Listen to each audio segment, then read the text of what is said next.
Hello students, कैसे हैं आप लोग। आशा और उम्मीद करता हूं कि आप अपने घरों में सकुशल होंगे, स्वस्थ होंगे और पूरी एनर्जी से अपनी पढ़ाई कर रहे होंगे। आइए आज क्लास 12th की क्लास में हम लोग पढ़ेंगे गॉस प्रमेय के अनुप्रयोग में दूसरा। इसके पहले वाले वीडियो में हमने बताया गॉस प्रमेय का पहला अनुप्रयोग कि किसी एक सीधे तार के निकट जो एक समान आवेशित है किसी बिंदु पर वैद्युत क्षेत्र की तीव्रता क्या होती है, ये इसके पहले वाले वीडियो में बताया जा चुका है, जो गॉस का पहला अनुप्रयोग था। आज दूसरे अनुप्रयोग में हम लोग पढ़ेंगे कि एक समान आवेशित समतल चादर के निकट वैद्युत क्षेत्र की तीव्रता। इसके पहले वाले क्या था, एक सीधा तार था, उसके निकट जो है वैद्युत क्षेत्र निकाला गया था। आज क्या है भाई, तो समतल चादर है। ध्यान देंगे आप लोग। आज क्या है भाई, समतल चादर। समतल चादर के निकट किसी बिंदु पर वैद्युत क्षेत्र की तीव्रता। हेडिंग पहले समझिएगा आप लोग। अब तो इसके लिए क्या करेंगे भाई, इसके लिए फर्स्ट ऑफ ऑल हम लोग मानेंगे कि एक जो है समतल चादर है जो क्या है, समान रूप से आवेशित है। ठीक है। अब आइए उदाहरण से बताते हैं आप लोगों को। समतल चादर, जैसे ये जो है आप देख सकते हैं कि ये मान लेते हैं एक तरह का क्या है, ये समतल चादर है। चादर का मतलब जिसमें लंबाई और क्या हो, चौड़ाई हो। ठीक है, सीधे सीधे कहने का मतलब ये है। तो अब ये मान लीजिए कि समतल चादर है जो एक समान क्या है, आवेशित है, और इस पर कौन सा आवेश है, तो धनावेश है। ठीक है, यानी कि ये धनावेशित चादर है। अब जो है तो ये समतल चादर के निकट ही निकालना है। तो मान लीजिए कि ये चादर है और इस चादर से आर दूरी पर, यहां पर आर दूरी, यहां मान लीजिए कि यहां पर एक बिंदु है, मान लेते हैं पी है, और इस पर जो है इस समतल चादर के कारण वैद्युत क्षेत्र की तीव्रता क्या होगी, वैद्युत क्षेत्र क्या होगा, ये निकालना है। ठीक है। तो अब इसके लिए जो है हम लोग मान लिए कि एक समतल चादर है और जिससे आर दूरी पर एक बिंदु P है जिस पर वैद्युत क्षेत्र की तीव्रता हमें ज्ञात करनी है। ठीक है। तो अब जो है, अब देखिए यही चीज जो है लिखा भी गया है, यहाँ पे माना भी गया है कि माना एक आवेशित समतल चादर है। ये देख लीजिए, माना एक आवेशित समतल चादर है जिसका आवेश घनत्व सिग्मा है। आप ध्यान देंगे, जिसका आवेश घनत्व क्या है, सिग्मा है। आवेश घनत्व बताया गया था। आवेश घनत्व इसके पहले वाले में बताया गया था, वहां पर तार था, तो बताया गया था कि एकांक लंबाई पर तार किसमें होगा भाई, लंबाई में होगा ना। तार किसमें होगा, लंबा होगा। तो वहां पर कहा गया था कि एकांक लंबाई पर आवेश की मात्रा, आवेश कितने हैं एकांक लंबाई पर। अब यहां चादर है, तो चादर के केस में क्या कहेंगे, एकांक क्षेत्रफल पर आवेश की मात्रा, एकांक क्षेत्रफल पर आवेश की मात्रा। इट मीन्स कि एकांक क्षेत्रफल पर आवेश की मात्रा मतलब सिग्मा इज इक्वल टू, हम लिख सकते हैं Q upon A. Sigma is equal to क्या लिख सकते हैं, Q अपान ए। लंबाई के केस में इसके पहले वाले वीडियो में हमने बताया कि जो है तार के एकांक जो है लंबाई पर आवेश की मात्रा, तो वहां पर लिया गया था लैम्डा। तो लैम्डा इज इक्वल टू क्या लिखा गया था, Q अपान एल लिखा गया था। ठीक है, तो लंबाई के केस में लिखा गया था। अब यहां पर क्या है भाई, समतल चादर है, लंबाई चौड़ाई है, तो क्या कहेंगे, क्षेत्रफल। तो क्षेत्रफल, एकांक क्षेत्रफल पर आवेश की मात्रा को हम क्या कहेंगे, आवेश घनत्व कहेंगे। ये आप लोग वीडियो पॉज करके लिख लीजिएगा इसकी परिभाषा, ताकि कभी भूले ना। तो अब यहां पर जो है आवेश घनत्व मान लिया गया। अब जो है चादर पर प्लस Q आवेश वितरित है। मान लेते हैं कि इस पर कौन सा आवेश वितरित है, प्लस Q आवेश वितरित है। चादर से आर दूरी पर, यानी कि ये चादर हो गया आपका, चादर से आर दूरी पर, देख लीजिए चादर से आर दूरी पर, ये देखिए आर दूरी पर एक बिंदु P है, ये सब मानना पड़ेगा। P है। अब जो है जिस पर वैद्युत क्षेत्र की तीव्रता क्या करनी है, ज्ञात करनी है। किसके कारण, तो ये समतल चादर के कारण। अब आइए देखते हैं सममित के कारण बिंदु, ये यहां चादर से आर दूरी पर बिंदु P है, तो सममित के कारण दूसरे तरफ भी जो है एक बिंदु P बनेगा, बिंदु P डैश होगा। जैसे मान लीजिए कि ये जो है समतल चादर है, ये जो है समतल चादर है, और समतल चादर से अगर आर दूरी पर हम मान रहे हैं यहां पर एक बिंदु P है, तो इसके दूसरे तरफ भी इसके यानी इस चादर के दूसरे तरफ भी यहां पर एक बिंदु P डैश भी होगा जो सममित के कारण होगा। ठीक है, यहां P होगा तो इधर मान लेते हैं क्या है उतनी ही दूरी पर P डैश भी होगा सममित के कारण। ठीक है, अब ऐसा क्यों मानेंगे अभी आप लोगों को स्पष्ट हो जाएगा। ठीक है, अब उसके बाद से यहां पर देखिए जरा, चादर के आर पार बिंदु P से P डैश तक के गॉसियन बेलन की कल्पना करते हैं। देखिए चादर के एक तरफ P है और चादर के दूसरी तरफ क्या है, P डैश है। तो ये देखिए चादर के एक तरफ यानी इधर P है तो इधर क्या है, P डैश है। तो इसको आर पार यानी इसके आर पार हम क्या मानते हैं, गॉसियन बेलन की कल्पना करते हैं जो कहां से, P से और P डैश तक होता है।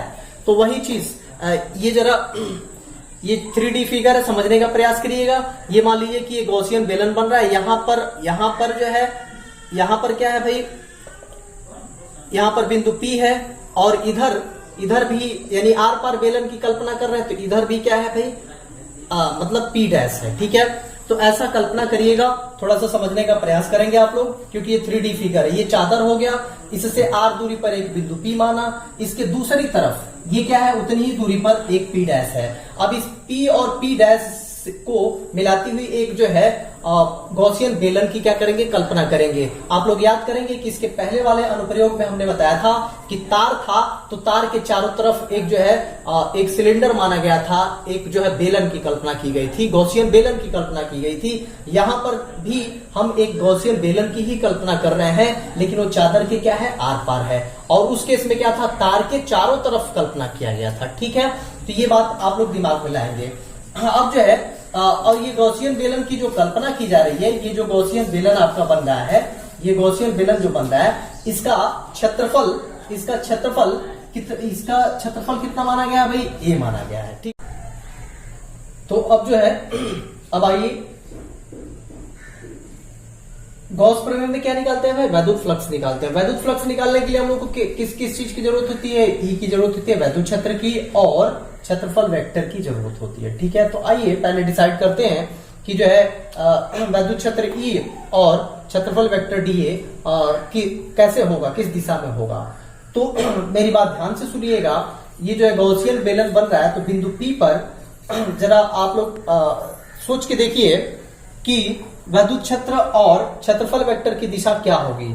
जैसे मान लीजिए कि ये चादर है और इससे R दूरी पर यहाँ पे एक बिंदु P बना हुआ है, जिससे हम गॉसियन बेलन की क्या कर रहे हैं, कल्पना कर रहे हैं। ये गॉसियन बेलन की कल्पना कर रहे हैं। ठीक है, यहां से हम जो है ये गॉसियन बेलन की क्या कर रहे हैं, कल्पना कर रहे हैं। तो वैद्युत क्षेत्र की दिशा किधर होगी, ये समतल चादर कैसा है, धनावेशित है, तो इसे दूर की तरफ होगी। तो यानी कि वैद्युत क्षेत्र की दिशा क्या होगी, इस दिशा में होगी वैद्युत क्षेत्र की दिशा।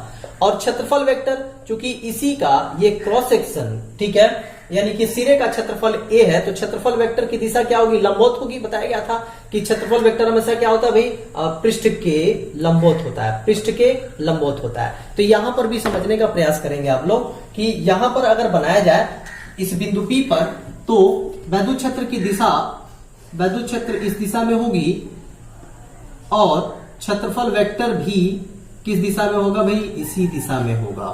ठीक है, क्योंकि लंबवत होगा। क्षेत्रफल आपका जो है यही मान लीजिए बेलन है, तो बेलन का यही ना क्रॉस सेक्शन है, यही ना सिरा है, तो इसका क्षेत्रफल वेक्टर इसके ठीक क्या होगा, लंबवत होगा, इसके ठीक लंबवत होगा। ठीक है, और वैद्युत क्षेत्र की दिशा भी क्या है, यही है। तो दोनों के बीच में कितने का कोण बन रहा है यहाँ पर, अगर यहाँ पर कोण आप लोग डिसाइड करें तो कितने का बनेगा, 0 डिग्री का, क्योंकि दोनों एक दूसरे के क्या है, लंबवत है। अब आइए, ये तो हो गया भाई, जो बेलन हमारा बन रहा है उसका जो सिरा है, उस सिरे से वैद्युत फ्लक्स निकालने के लिए आप लोगों ने जो है इतना किया। ठीक है, हम लोगों ने इतना किया। अब जो है इसका पृष्ठ भी तो ये बन रहा है गोल वाला, आप देख रहे हैं ये गोल वाला पृष्ठ बन रहा है, तो गोल वाले पृष्ठ से भी क्या वैद्युत फ्लक्स निकलेगा। तो इसको डिसाइड करने के लिए हम लोग क्या करेंगे कि जो है इसका एक छोटा सा क्षेत्रफल अवयव लेंगे, छोटा सा एक क्षेत्रफल अवयव लेंगे। अब देखिए यहीं पे मैं दिखा रहा हूं आप लोगों को, ये छोटा सा क्षेत्रफल अवयव, यहां मैं R दिखा दे रहा हूं नीचे। ठीक है, अब यहां पर अगर देखिए तो छोटा सा क्षेत्रफल अवयव यही मान लीजिए कि है गोल पृष्ठ। तो गोल पृष्ठ से जरा आप सोचिए कि वैद्युत क्षेत्र की दिशा तो ये थी ना, वैद्युत क्षेत्र की दिशा, तो वैद्युत क्षेत्र की दिशा तो बदलेगी नहीं। क्या बदल जाएगा? क्षेत्रफल वेक्टर की दिशा बदल जाएगी। हमेशा पृष्ठ की क्या होता है? लंबवत। तो अब पृष्ठ आपका ये गोल वाला बन रहा है, तो गोल वाले पृष्ठ के क्या लंबवत क्षेत्रफल वेक्टर होगा, और जो है वैद्युत क्षेत्र की दिशा क्या होगी? ये होगी। तो देखिए मैं यहां बना के मैं दिखा रहा हूं, इस पर जो है क्षेत्रफल वेक्टर की दिशा ये होगी, यानी कि dA, और वैद्युत क्षेत्र की दिशा क्या होगी? इस दिशा में होगी E, वेक्टर E। अब इन दोनों के बीच का कोण कितने का बन रहा है? 90 डिग्री का। ठीक है, तो इतनी बात जो है आप लोग यहां से समझ गए होंगे, मुझे उम्मीद है। अब आइए क्या करते हैं भाई कि अब जो है इस सिरे से निकलने वाला वैद्युत फ्लक्स निकालते हैं, और ये गोल वाले पृष्ठ से जो है निकलने वाला फ्लक्स निकालेंगे, वैद्युत फ्लक्स निकालेंगे, और दोनों को क्या कर देंगे? जोड़ देंगे, तो जो है टोटल फ्लक्स निकल के आ जाएगा। और फिर क्या करते हैं कि गॉस प्रमेय कहता है कि फ्लक्स किसी भी बंद पृष्ठ से निकलने वाला फ्लक्स Q का यानी आवेश का 1/ε0 गुना होता है, तो उससे क्या करेंगे? हम लोग तुलना कर देंगे दोनों की। ठीक है, तो अब जो है बिल्कुल सिंपल है। इसके बाद तो हम लोग क्या लिखेंगे भाई? इसके बाद हम लोग लिखेंगे कि परिभाषा से आप जानते हैं कि बेलन के दोनों गोलीय पृष्ठों से होकर जाने वाला कुल वैद्युत फ्लक्स, बेलन लिख लेते हैं इसको, बेलन के दोनों गोलीय पृष्ठों से होकर जाने वाला कुल वैद्युत फ्लक्स, कुल वैद्युत फ्लक्स। गोलीय पृष्ठ ये है आपका गोलीय पृष्ठ, ये गोलीय पृष्ठ। तो देखिए हमने एक ही बार लिख दिया दोनों सिरों से, यानी कि इधर से भी और इधर से भी निकल रहा होगा, तो दोनों पृष्ठों से होकर जाने वाला। तो इसका भी जो है क्षेत्रफल वेक्टर, और आप अगर देखेंगे, और वैद्युत क्षेत्र की दिशा तो क्या होगी? ये होगी वैद्युत क्षेत्र की दिशा, और क्षेत्रफल वेक्टर क्या होगा? इसी दिशा में होगा। तो दोनों के बीच का कोण कितना बन रहा है भाई? थीटा 0 डिग्री का यहां भी बन रहा है। तो हम एक ही बार दोनों को लिख रहे हैं, आप लोग कंफ्यूज नहीं होंगे। आप लोग अलग अलग भी लिख के जोड़ सकते हैं और एक ही बार भी लिख सकते हैं। तो हमने एक ही बार लिखा कुल वैद्युत फ्लक्स, मान लेते हैं कितना है भाई? φE है। तो φE इज इक्वल टू क्या होता है भाई? Surface integral of vector E dot dA plus surface integral of vector E dot dA।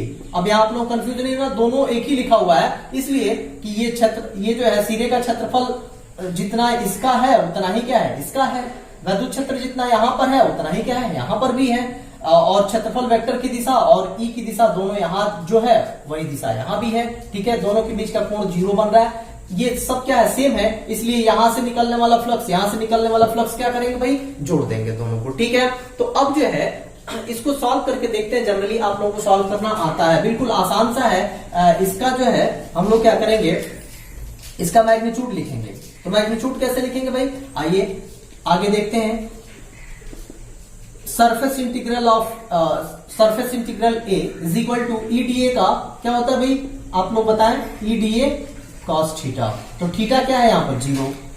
ठीक है, प्लस सरफेस इंटीग्रल ऑफ इसका भी उतना ही होगा, EdA cos 0। आप लोग भी बोलते रहेंगे। ठीक है, तो अब जरा इसका हम लोग जो है वैल्यू पुट करते हैं, तो कितना आएगा? सरफेस इंटीग्रल ऑफ EdA, क्योंकि ये देखिए cos 0 क्या होता है? 1 होता है। cos 0 1 होता है, यहां भी क्या हो जाएगा? 1 हो जाएगा। तो यानी कि कितना बचेगा? E इंटू DA प्लस यहां पर surface integral of E into DA। ठीक है, अब इसको अगर टोटल को आप जोड़ेंगे तो ट्वाइस हो जाएगा surface integral of E into DA। ठीक है, यहां तक मेरी बात अच्छे से समझ में आ गई होगी, मुझे उम्मीद है। अब यहां से क्या करेंगे भाई कि इंटीग्रेशन हम उसी का करते हैं जो वेरिएबल होता है। तो यहां पर वेरिएबल कौन है? DA है, E नहीं है। E तो फिक्स है, कौन वेरी कर सकता है? DA। तो DA का हम लोग क्या करेंगे? इंटीग्रेशन करेंगे। तो आइए अब नेक्स्ट स्टेप में हम लोग क्या करेंगे कि d phi e is equal to 2E को बाहर निकाल दिया, सरफेस इंटीग्रल ऑफ क्या हो जाएगा? DA। सरफेस इंटीग्रल ऑफ क्या हो जाएगा? DA। और सरफेस इंटीग्रल ऑफ DA का जो है ये इसका मीन्स क्या हुआ, इसकी वैल्यू क्या होती है, तो surface integral of dA is equal to A के बराबर आपने मान रखा है। देखिए ये बीच में आप देख रहे हैं कि आप लोगों ने क्या मान रखा है भाई, ए मान रखा है, ठीक है। टोटल यानी कि इसका मतलब हुआ कि टोटल क्षेत्रफल कितना हुआ ये सिरे का, तो टोटल क्षेत्रफल ए माना गया है। तो अब इसके जगह पे हम क्या लिख सकते हैं भाई, इसके जगह पे हम लिख सकते हैं phi E is equal to 2e into A, equation number first मान लेंगे इसको, ठीक है। अब जो है अब क्या करेंगे भाई, ये तो हम लोग निकाल दिए कि इस जो है सिरे से निकलने वाला वैद्युत फ्लक्स कितना होगा, ठीक है। अब जरा इसके गोल वाले पृष्ठ से, ये बेलन है, इसके गोल वाले पृष्ठ से निकाल के देखते हैं, यानी यहां निकाल के देखते हैं। तो यहां निकाल के देखते हैं तो देखिए बेलन के क्या लिखेंगे, वक्र पृष्ठ पर बेलन के वक्र पृष्ठ क्या बन रहा है, ये वक्र पृष्ठ बन रहा है। वक्र पृष्ठ पर वैद्युत फ्लक्स कितना हो जाएगा भाई, phi E is equal to, निकाल के देखिए तो सरफेस इंटीग्रल ऑफ वही है vector E dot vector d A, ठीक है। अब यहां पर जो है इसका अगर आप मैग्नीट्यूड लिखेंगे तो surface integral of E dot DA cos और थीटा की जगह पे क्या है 90 डिग्री, तो यहां पे क्या लिख देंगे 90, तो cos 90 कितना होता है 0, इसकी वैल्यू आप जानते हैं। तो phi E is equal to total क्या हो जाएगा 0, आप देख सकते हैं यहां 0 रखेंगे तो ये टोटल क्या हो जाएगा 0। तो इसका मतलब कि इस गोल वाले पृष्ठ से कोई फ्लक्स नहीं निकल रहा है, किससे निकल रहा है, सिर्फ इसके सिरे से निकल रहा है, ठीक है। इसके सपाट वाले पृष्ठ से क्या हो रहा है, निकल रहा है, गोल वाले पृष्ठ से नहीं निकल रहा है। तो इसका मतलब कि टोटल फ्लक्स कितना है, इतना ही है, ठीक है। अब उसके बाद से क्या करते हैं कि गॉस प्रमेय से इसकी क्या कर देते हैं, तुलना करा देते हैं, ठीक है। तो गॉस प्रमेय से इसकी तुलना कराएंगे तो लिखेंगे गॉस प्रमेय से, अब गॉस प्रमेय से क्या लिखते हैं, गॉस प्रमेय से भाई phi E is equal to Q upon epsilon naught लिखते हैं। इक्वेशन नंबर 2 मान लेंगे, समीकरण 1 व 2 की तुलना करने पर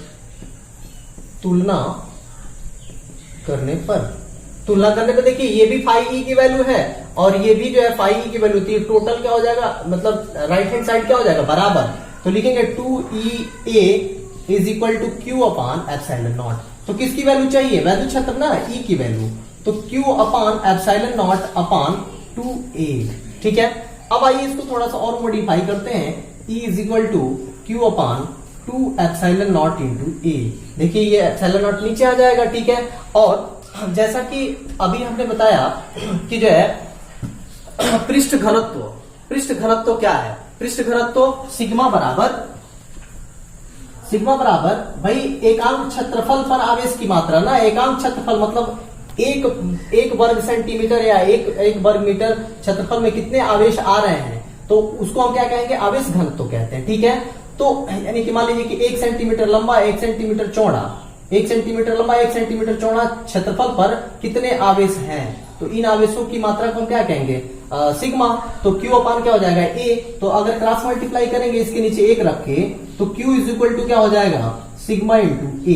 तो Q की जगह पे हम क्या रख सकते हैं, सिग्मा इंटू ए रख सकते हैं, तो आइए रख देते हैं। तो E इज इक्वल टू क्या हो जाएगा भाई, sigma into A upon 2 epsilon not a. अब देखिए A से A कट जाएगा तो सिग्मा अपान क्या हो जाएगा, 2 एप्सिलॉन नॉट, ठीक है। सिग्मा अपान क्या हो जाएगा भाई, 2 एप्सिलॉन नॉट।